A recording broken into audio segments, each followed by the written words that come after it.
Morning, everybody. Senior Chief Rohrs, I'm currently the SCA Program Manager.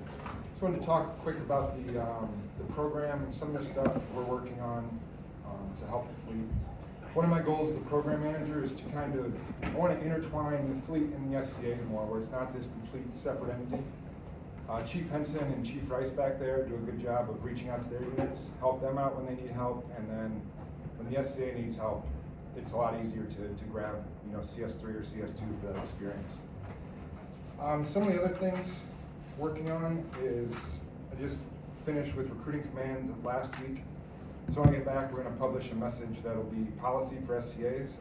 So once a quarter, they'll work with the local Recruiting Command to do a CS-related recruiting event. I think that'll be a great help. Hopefully grab some people in at local culinary schools and kind of get the SCA out of the rep fac.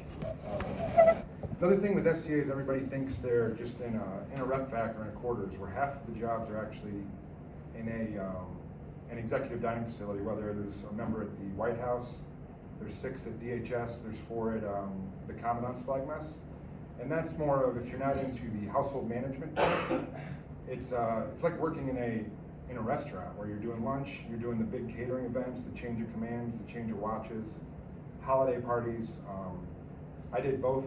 I did a rep fac in the dining facility, and the dining facility is, I think, just a lot more fun. You're working with other CSs, so that might be an opportunity for someone that doesn't want to, work in a quarters, and because it's a weird job if it's not something you want to do. You're working in an admiral's home.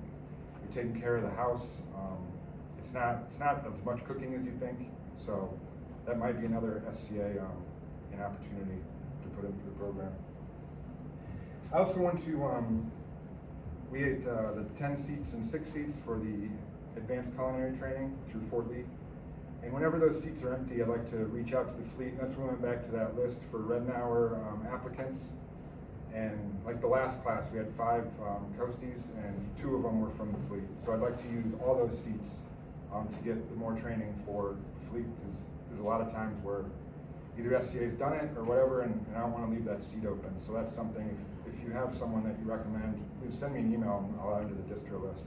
Whenever they're open, it's kind of short notice, maybe a month, but it's just first come, first serve. We'll put it out, and if the command supports it, it's fully funded. So please, reach out to me if you have, someone that's interested in this training.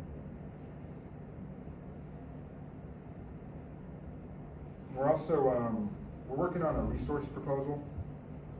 The Vice Commandant at the time, or Admiral Fagan, wanted my position to be an E9. She wanted to be cost neutral, which I don't think, that doesn't look like it's an option. So right now we're putting together a resource proposal to make this position an E9, which would create another Master Chief for the CSs, which obviously would be a great thing. It also creates more of a career path for the SCA. That's really kind of the main things that I'm working on. Does anybody have?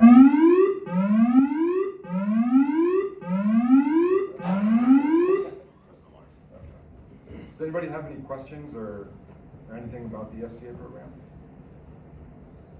Perfect. Yes, sir. I think so. Something I've been thinking about this for a while. I know Master Chief Rivers and I have talked about this. I know there's talking about having that Apex piece. Now, the SCA. step complete. Regard all further alarms. Report any PA system discrepancies to the base police department. Something that might be a valuable discussion is, we ran into this when we talked to the MSC folks, is what if we created, and you can call it the SCA Program Manager, but when you look at external structure and give someone Apex experience within a rating, specific to the type of work that's being done, it might be worth us talking about having a quote-unquote certified executive chef of the Coast Guard. And I say that because then you could build in not only just experience, but the career piece and the credentialing part that would allow that person on retirement, because eventually they're going to retire, to be able to take that level of experience that they've learned through the executive dining facility, SCA program, and all aspects of that, to transition that to the outside. Now, granted, somebody might not want to retire as an E9 and go, I'm going to go out and do some more work, but, in reality, people are young enough where you've got at least 10 or 15 more years, you can be looking at something that you want to kind of be able to hang your hat on. So So I've been thinking about it, it's just kind of one of those things that might be worth, having a parallel that someone can say, I was this of this, entire enterprise. This is transitional type of work. Thoughts? No, I think that's a great idea. I think with the training you get just as an SCA, gets you the foundation. You could use Coast Guard Cool, which is great, and build on that to get the ACF certification. Senior Chief Fuchs is the chapter president for the military branch of the ACS. There's already that kind of relationship there for the Coast Guard. I think that would be. Yeah, we're actually going to be certifying the flag mess as an ACF testing site, so we'll be able to test within the facility there, so we won't have to pay the out-of-pocket cost to go, and we can schedule them as needed through the military. So we have a couple of proctors in the area that will be able to set up that testing facility there. So I like that idea. I think I would go for the executive dining facility chef. It's the executive chef, not the program manager, but I see what you're saying as far as career progress and showing that we have, that we match up with the outside. When he's running a restaurant, he's the executive chef for DHS. He has lots of influence on all the reception and everything that's going on throughout the Coast Guard. I mean, Scott Jeffries right now is pretty much the executive chef of the Coast Guard.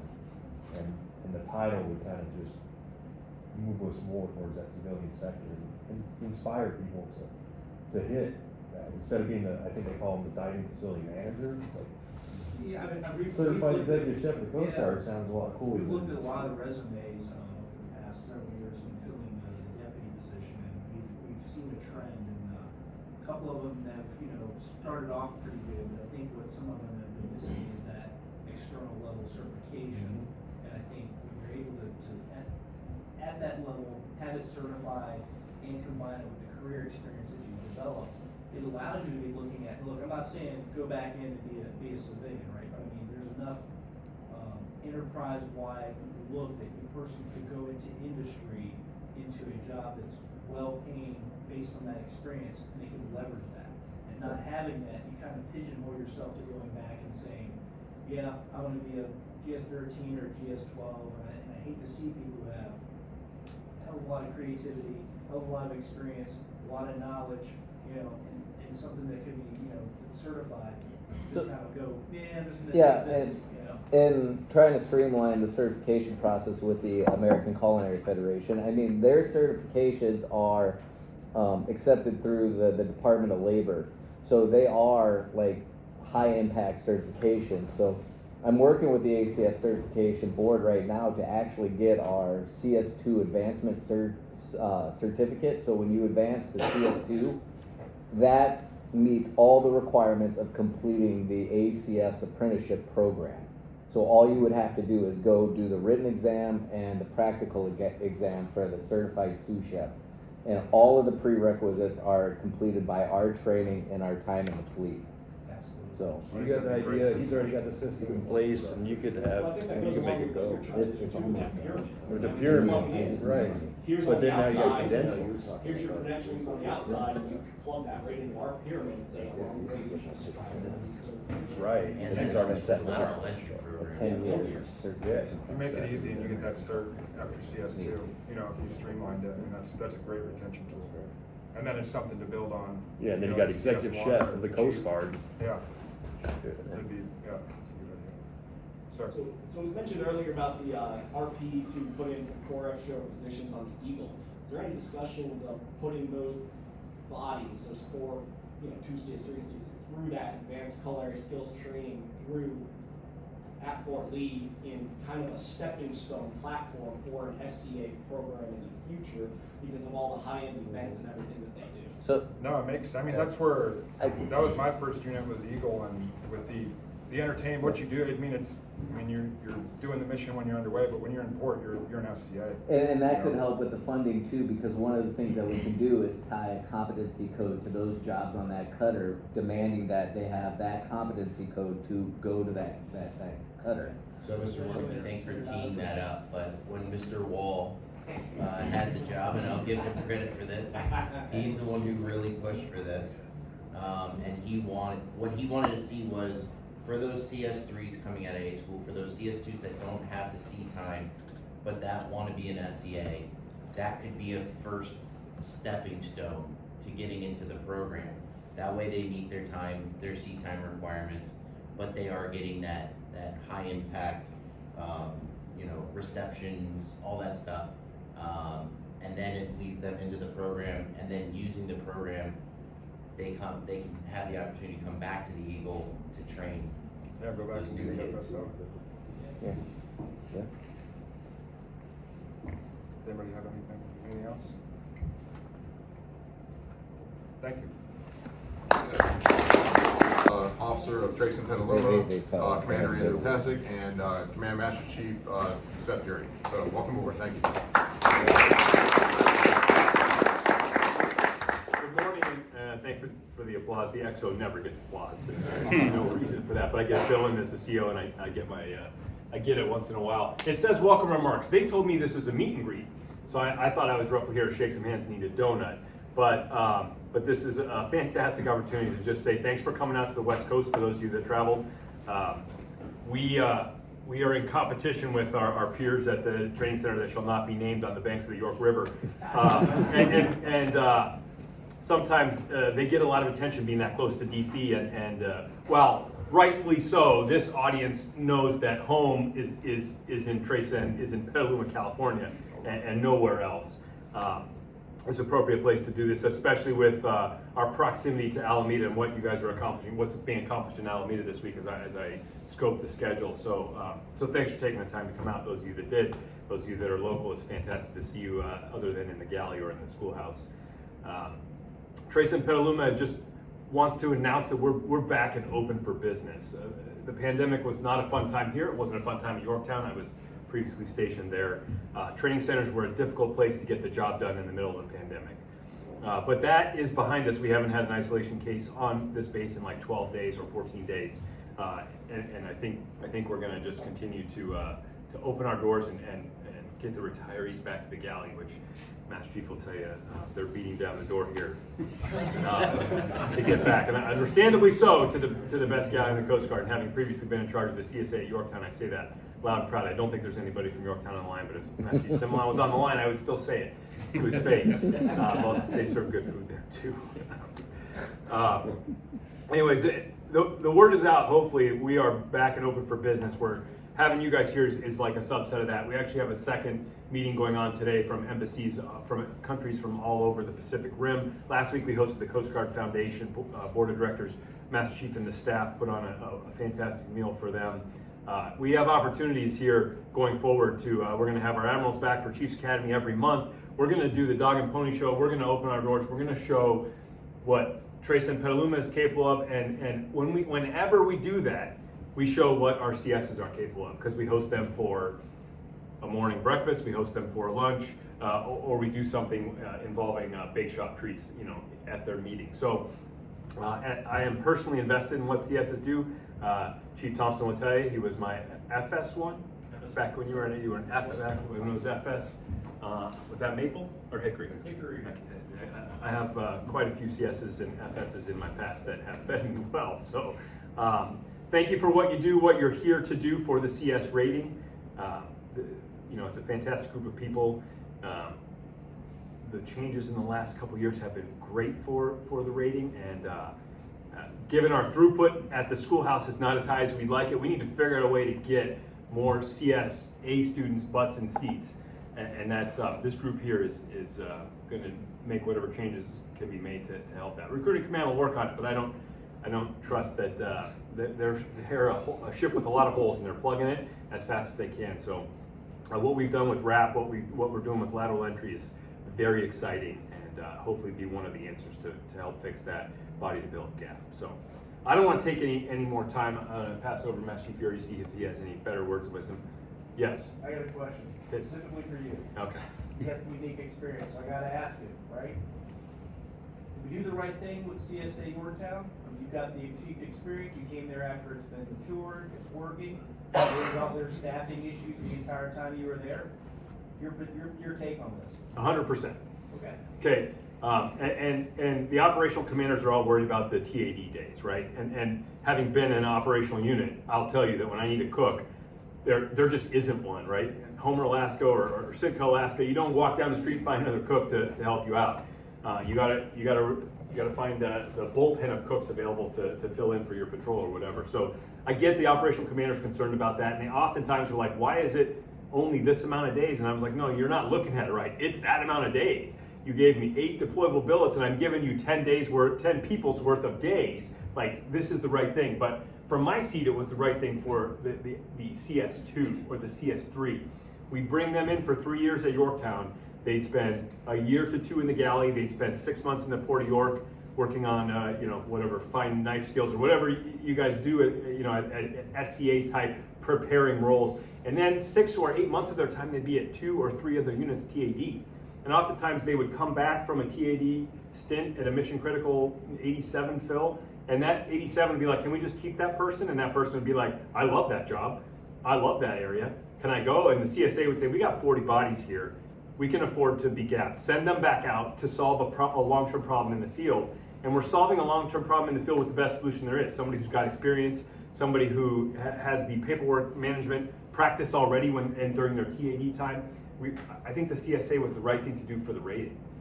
And they're coming from Portsmouth. They're going to Yorktown, staying in the same house, and then they're going back to Portsmouth on another cutter. If they,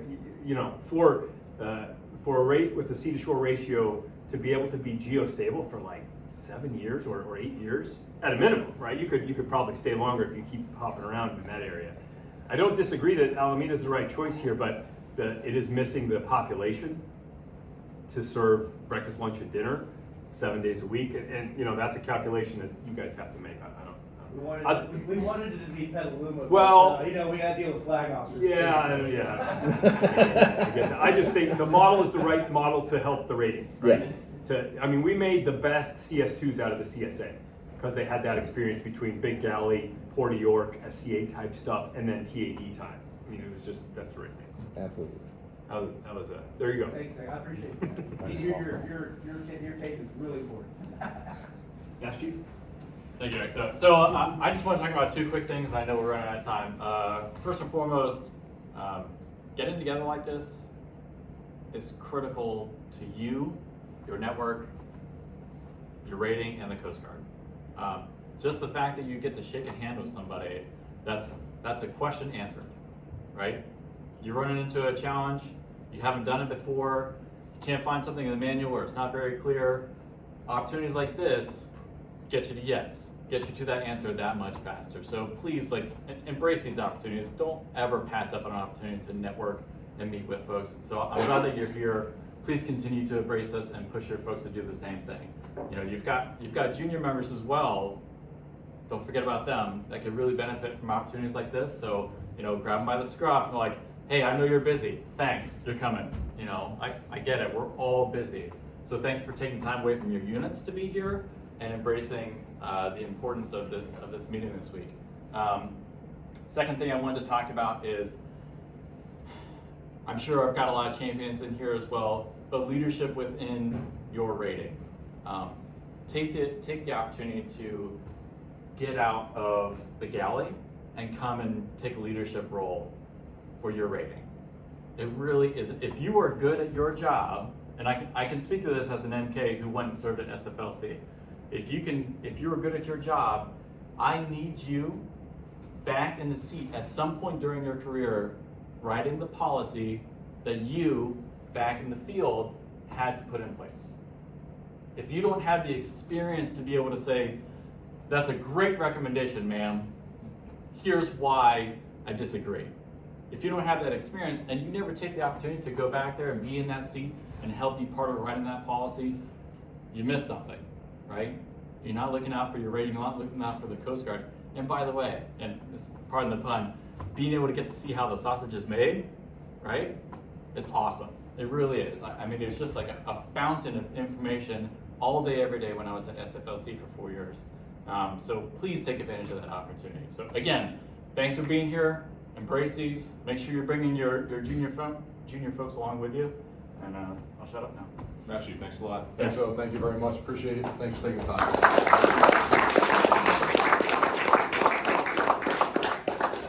All right, so we'll